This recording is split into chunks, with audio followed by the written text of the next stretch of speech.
Welcome to What Bugs You, an informative show about pests in and around your home. This show is produced by Protect Termite and Pest Control to help you better understand the nature and habits of those seasonal pests and what steps you can take to prevent or eliminate them. You can find more helpful information at whatbugsyou.info. And now, to get us started on today's topic, is the host of What Bugs You, Stephen Dodge. Welcome. Thanks for tuning in again to our What Bugs You. Again, this is one of our segments of our ongoing program on canines. Today's going to be exciting. We're going to cover how canines are trained. And again, we're very fortunate to have David Latimer, a master trainer. He's also certified in criminal investigation for arson, fire, explosive investigation. He's a certified master trainer in canines, trains dogs for these investigations, and scent detection of different disciplines. Thank you, David. You also served in the United States Air Force. We all appreciate your service you gave to our country. And currently, David is a chief of police. And he's also the owner and president of the FSI Canine Academy. David, let's start off today and let our viewers know a little bit about your academy. Do you train all these dogs by yourself? Is there a team of people that helps you with this? There is a team of people. We are a family-owned business. My son is involved. His wife is involved, as is my wife. Very good. And what role do they play in the academy? Is it a small role? How important are they to your It's a very important role. Jim directs the day-to-day activities of the academy and coordinates how everything gets done and talks with customers. My wife is, she's mainly assigned to dog selection. Wow. She goes out and evaluates dogs and chooses which ones we will incorporate into our program. And I'm sure that's a very important role. It's a very important role. It's everybody's role at FSI is important. Nobody has a small role, actually. And you mentioned that Jim's wife's also involved in it? She is. That's your daughter-in-law? It is. All right. Well, very good. And let's chat a little bit about in training. How long does it take? Let's talk about different disciplines and how long it takes to train these disciplines. Well, we're referring to, I know that you work with police dogs, fire investigation dogs, and also I understand the pest control industry. Right. So how long does it take to train these dogs? Does it take longer for one discipline versus another discipline? Not really. The basic actions that a dog needs to learn are the same whether a dog's doing arson detection or bed bug detection. The typical training process is about 3 months. And then we'll spend about a week with a new handler, a crash course, if you will, of what the dog has learned over the past 3 months. And the handler learns how to interact with the dog, how to control the dog, how to direct and guide and assist the dog on an inspection. Sounds to me like the handler is a very key part of that training, that once the dog is past the academy, it's ready to go out and serve the public, the handler is a key part. So is there a selection process in the handlers? Well, for police work, there is a more intensive selection process, yes. For private handlers, a person makes the decision and commitment on his own, typically before he ever contacts us. I want to be a dog handler. I want to incorporate a dog into my business. So then our assignment, our responsibility, is to make available to that person the information that he or she needs in order to be successful. Well, it sounds like you not only train the dogs, your team at FSI Canine Academy also has to train the handler and in the discipline that they've chosen to be able to work that dog effectively. That's correct, and it's training the handler is just as important, equally as important as training the dog. Dave, I'd like to kind of break down some of the disciplines that you work with and talk a little bit about them. I know there's 2 phases here. We've got the service phase where we service the community and protect the community, and then we also help them in the commercial pest control industry. Let's talk about the service arena and these canines and how they're helping protect the well-being of people. We certainly have the different disciplines that does that. Well, I guess the most highly visible discipline is bomb dogs. People see those at the airport.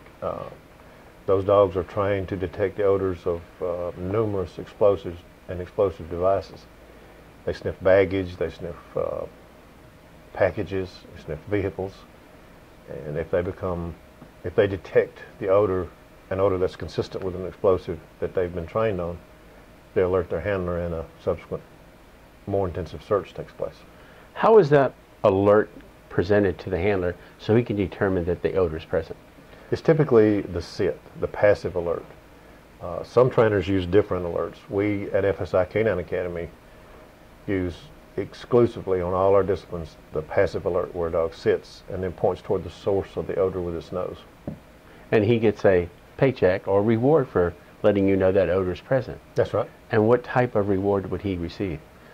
Most of the bomb dogs receive some type of toy, a PVC pipe. Dogs love a piece of PVC pipe. Most of the insect detection dogs are food reward, and they get a little kibble of food. Well, of course, when you're referring to right now with the bomb dogs, I'm sure our viewers would like to know, how accurate are they? Well, they're very accurate. Now, that accuracy depends on the interaction. We have to go back to the training of the handler. Nothing is perfect, and that includes dogs. Neither is any scientific process, such as a mechanical or electronic detection device. But they're very good at it. High percentages of accuracy. But it takes interaction between the dog and the handler. It's a team effort. It's not just the dog, it's not just the handler. The handler interprets his dog's behavioral patterns, specific changes in a dog's behavior. Their rib cage is expanding, their nostrils are flared, their ears are up, their tail is up. All those different kind of behavioral actions are interpreted by the handler to come up with a final picture. Yes, we have an explosive. No, we don't have an explosive. Would that be true in the other disciplines with law enforcement? I understand there's dogs that do what they call evidence location. Yes. And how does that work? Well, basically, what a dog is doing in that case is finding human odor. An example of that is you can take your car keys, throw them into the bushes, and an evidence dog would go and find them for you. Well, it'd be like the tracking dogs that are tracking a criminal who's running from a scene, and he tracks him down. It's similar. Same thing? It's similar. A tracking dog incorporates crushed vegetation odor and bacterial disturbances in the ground into what he does, but it's similar. Well, Dave, with your expertise as a fire investigator, criminal investigator for fire, I've always been amazed with arson dogs, because if you think of a building being burnt down, there must be an incredible amount of odor from the burnt materials, plastics, and other things. How does the dog determine, from all that odor mixed in and walking across that, to determine how that fire started? Well, they don't actually determine how a fire started. That is a misconception. All the dog does is determine whether or not the odor of an accelerant is present. And they are trained to look for that odor among the background odors that are present. They're called pyrolysis products. So we train the dogs on different burned materials. We'll teach the dog to sniff a certain specific mix of burned materials that doesn't contain a liquid accelerant or hydrocarbon-based odor. We'll also have them sniff one that does contain that, and they learn to pick out the sample that does contain that odor. The follow-up to that specific action by an arson dog is a sample is removed by an investigator. It's forwarded to a laboratory for GC mass spec analysis, and that analysis confirms the presence or not of so there's a backup process once the dog is determined. Absolutely. They make a confirmed find through a laboratory. Absolutely. Of course, there's certainly criminal investigation involved, and that's probably why. Very interesting. Yeah. Well, with that, can these dogs go home with the officer? Do they become a part of their family? Do they interact with the kids and the neighbors? And how do these dogs contained? Sure. Most of these dogs, when they're not working, just like their handler, are a part of a family. They go home and interact with the kids. The wife pets the dog. Kids interact with the dog, throw the ball for it. When they're off duty, just like we are. Well, Dave, you mentioned in the training process, it takes about 3 months to train the dogs. Right. And once they're trained, then a selection process is for a officer, if it's in the that particular field of discipline, is chosen to be with the dog. Mm-hmm. Does the training stop there? What goes on from that point? How does the dog continue its process? It does go on from that point. Routine training is indispensable in maintaining a team's accuracy and efficiency. Most teams, and again, there's a lot of similarities between insect detection and dope detection, for example. You know, once or twice a week at least, a good quality training session needs to be conducted, and that's an ongoing process throughout the career of the dog.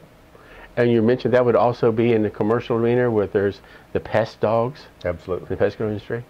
Would that training, the training would also extend to the handler, and multiple training, meaning he would also have to learn his target along with making sure that him and the dog were in one phase? Sure. Yeah, the handler needs to be familiar with his target. A bomb dog handler needs to know at least some information about how an IED is put together. What are the constituents to make an effective IED? A bedbug dog handler needs to know the difference between a bedbug and a cockroach. So it is important that the handler is familiar with his target odor, his substance that he's looking for. Well, yeah, because earlier you were telling me how important it is once an arson dog determines the odor, it goes to a laboratory to be confirmed. Well, here's the thing about an arson dog. There may be a perfectly innocuous explanation for a dog finding the remains of an accelerant on a fire scene. I can tell you a little story about once I did a fire scene many years ago, and my dog alerted, took a sample, sent it to the lab. Yep, there was gasoline in that sample. Your first reaction would be, must be arson. So we go back and we interview the person who lived in the house. Turns out he had overhauled his motorcycle in his living room. So you have to consider the overall body of evidence. You can't, in any investigation, you take one evidentiary component and try to build a case on it, you're making a mistake. Right. So it's not a one step, it's a multiple of steps to put together to get the confirmed answer of what's occurred. When we talk about the pest control industry, when the dog alerts, and let's use bed bugs for example, and he's alerted, would that mean there's bed bugs presence or further investigation like the arson dog? It went to a lab for further investigation. Would further investigation be necessary in the pest industry when they're searching for bed bugs? Further investigation is absolutely necessary. It is essential that a follow-up visual inspection is conducted based upon where the dog identifies, of course, but that's one of the roles that a dog can play for us. We don't have to inspect the whole room. We look where the dog alerted. But the human visual follow-up is absolutely essential. And that makes the confirmation and confirmed that bed bugs are present. Just like with a narcotics dog. Let's take a narcotics alert. If I'm called out as a canine handler to search a vehicle with my dog, I walk around the vehicle, my dog alerts. That triggers a follow-up inspection. We now search the car. We don't put anybody in handcuffs because the dog alerted. We search the car. If we find narcotics, of course, someone's arrested, someone goes to jail. Funding for this program is provided by FSI Canine Academy, training scent detection dogs for use in many law enforcement and public safety applications, including arson investigation, explosives, human scent, and the detection of mold, termites, and bedbugs. FSI's advanced training techniques develop both the human and the canine into an effective team which will quickly and accurately get the job done. FSI scent detection canine teams are double-blind tested by the World Detector Dog Organization. Get more information at fsicanine.com. Additional support is provided by Dogtopia, offering open play dog daycare, overnight boarding, and spa services. Convenient live webcams offer a peek into your dog's day and peace of mind that they're having the time of their life with their canine friends and Dogtopia's well-trained, loving staff. Every dog is unique, especially your dog. You can trust your precious canine family member to the loving care of Dogtopia's experienced staff. Find more information about Dogtopia at dogdaycare.com. Exciting.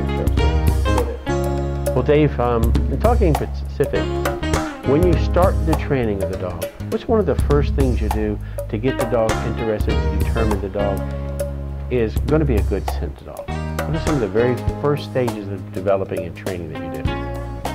After selection, of course. Yeah, of course we go through a selection process to determine whether or not the dog, we believe the dog has the personality and the drives to be a good scent dog. Initially, we teach the dog to associate whatever target odor, bed bugs, with a specific reward, whether that's a toy or a piece of food.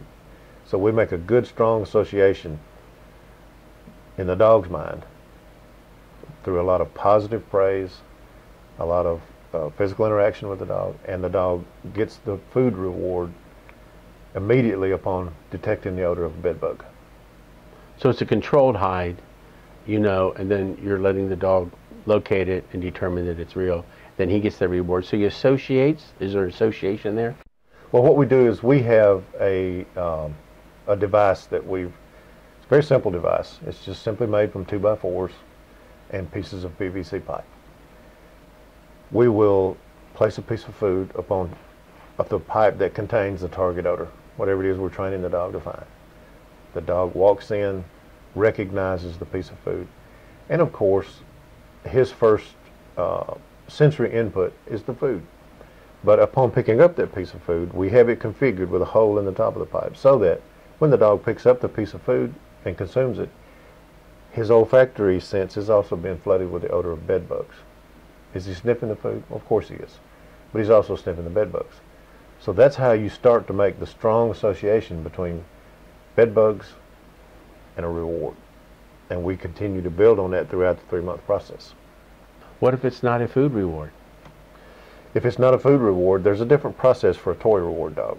We basically will take a toy and make it smell like a bed bug by storing it with bed bugs. Oh. We'll then throw that toy for the dog, and we start to build on that process. You can do the same thing with a piece of food for a toy dog by allowing the dog to come in and sniff the 2x4. Immediately upon seeing that the dog has made recognition or has indicated a brief second of additional interest in that specific pipe, we throw the toy for the dog. And you can build on that association. You can build the association in that manner. I have an example of that with an arson dog that we can show you. You know, as I hear you explain that, it seems so simple and so easy, but I'm sure there's a lot more psychology and more reading the dog that's involved in it to really to take that 3 or 4 months out of it. So once that phase of the training is done, what's the next phase of that? The whole 3 months. Once the 3-month training is done, we then match the dog with a handler, and then we train the handler and the dog together. Well, the handler has to learn what we call, appropriately enough, handler skills. And the handler skill set is, we have to remember that the dog only knows to search for odor. He doesn't know where to search. He doesn't really know how to search. So the handler's job as a part of the team is to direct the dog into certain places. If a dog conducts a search of a room, for example, he may sniff certain places that he finds of interest, but he may miss a few. Well, that's not a big deal to a dog. It's a very big deal to the handler, or should be. He needs to be able to recognize when search behavior is being exhibited by the dog. In other words, be able to watch the dog's rib cage expand, his nostrils flare. Where is the dog's attention focused? If he searches the couches and the chairs but misses the bed, the handler's job will be to take the dog back and be sure that he's exposed to the bed. By the same token, if he misses the couches, you want the dog to go back and search the couches. So handlers learn during our process, they learn to read a dog, is the way I phrase it. They learn to interpret canine behavior. And at the same time, what they have to understand is the dog is interpreting his behavior. Dogs are watching us just as closely as we're watching them. So it's not only important to train the dog, it's equally important to train the handler, and that you have to be competent at training handlers, correcting handlers, and teaching them what to do and what not to do. Well, if he has missed a particular area in the search pattern, would the dog handler pull the dog back to that area or pick it up, put it over in the area he hasn't been? How does the dog get that? How does the handler get to the dog back into an area that he's not been? Is it just take him on the leash and pull him over there? We teach handlers how to interact with their dog by doing what we call targeting, throwing targets, if you will. The dogs learn to follow the handler's hand specifically. If I direct my dog to sniff a certain piece of furniture, I would approach the piece of furniture, take my hand and direct the dog. The dog learns to follow where I indicate, and he will approach that area. No, you would not just physically drag a dog over. Dogs learn to search the areas that we direct them to search. Now, some handlers, it takes them a bit of time to become acclimated in how to interact with a dog. Believe it or not, some folks struggle a little bit with being able to direct the dog and lead the dog to the right places. Should the handler be controlling the dog, demanding the dog, be in total control of it? It's not really demanding, and it's certainly not in total control. It's a give and take communication process. The handler is gathering information from the dog as the dog is gathering information from the scene. As a dog sniffs odors, certain behavioral changes take place, and there's specific changes take place when they encounter their target odor. The handler has to learn to interpret those. He has to learn to recognize when his dog may get a whiff, so to speak, just a slight sensory perception of an odor, and go back to that specific area for further investigation, more intensive investigation. Well, you know, Dave, let's chat a little bit about, for our viewers, maybe some challenges they're having at home with their dog. I have a friend that has a challenge with the dog barking every time someone comes to the door, and it's not a vicious bark. It's not a bark that's going to turn into a bite. It's just a hello, I'm excited, and just, if I can use the term, yaps. And she would prefer that the dog doesn't do that anymore. What tips could help some of our homeowners that may be having challenges with their personal pet with that barking, continuous barking? Well, something is exciting the dog. Let's start from the very basic elements of this. A dog becomes excited sometimes for different reasons. Maybe they're going to be rewarded and they know they're going to be rewarded. But one of the easiest ways to address a situation like a dog barking at the doorbell ringing is called desensitization, to use a fancy kind of word. But all desensitization means is whatever that sounds, so let's take the doorbell. So we need to teach the dog that the doorbell doesn't necessarily make a big deal. It's just not a big issue. So first of all, I would recommend that your friend consider placing a dog bed maybe in some area near the door. Teach her dog to go to that area when she says so. In other words, go to bed would be a typical phrase that you'd use. Teach the dog to go to bed. Give the dog a reward for going to bed. Lots of lavish praise, a food reward, a toy reward, whatever that may be. Get the dog accustomed to responding to that command by going to its bed. Now build on this by having someone come to your home. Upon hearing the doorbell ring, send the dog to the bed. Have the dog lay in the bed while you walk to the door, open the door, interact with the person. Then you free the dog from this bed, telling it, okay, you can move. Then the dog, the new person especially, offers a lot of lavish praise and even maybe a food reward to the dog for having stayed in its bed, gotten up, and came to greet the visitor. Now, another thing that you're going to want to do is, and you can do this with a CD, you can do it with simply opening the door and reaching out and ringing the doorbell. And if the dog is quiet, give them a food reward, give them a lavish praise. You work up to having a stranger come to the door, ring the doorbell, and come into the house. But you have to ring the bell frequently enough, and no significant event takes place, that the dog begins to say, the doorbell means nothing. Nothing exciting is going to happen just because the doorbell rings. A lot of people don't have the time to devote, and it is a time-consuming process with some dogs, depending on the severity of the problem. So if you don't personally have the time to devote to it, you can consider, again, a doggy daycare kind of. And these daycare centers have typically professional trainers that put your dog in situations where they are routinely exposed to other people, to other dogs. And be sure that you discuss your specific areas of concern when you take your dog to a daycare center, so that they can formulate a specific plan to address those kind of things. You know, I've also, that's a great suggestion to our viewers. These facilities also have nail places for their nails, for their shampoo, and other care that you can give them, a little pampering as well. That's always good for the dog. I know they appreciate that too. Well, David, that was some really great information today. I really have enjoyed the show again. I know our viewers have, but you can look on our website. It'll show up on the screen. The website is called whatbugsyou.info.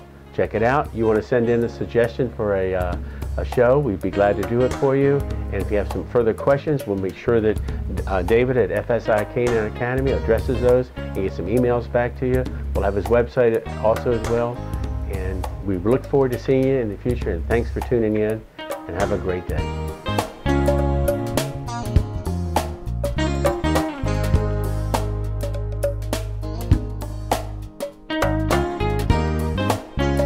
Thanks for watching What Bugs You, an informative show about pests in and around your home, produced by Protect Termite and Pest Control to help you better understand the nature and habits of those seasonal pests. Remember that you can always find more helpful information at whatbugsyou.info. Tune in again when we'll show you exactly what you can do to prevent or eliminate what bugs you.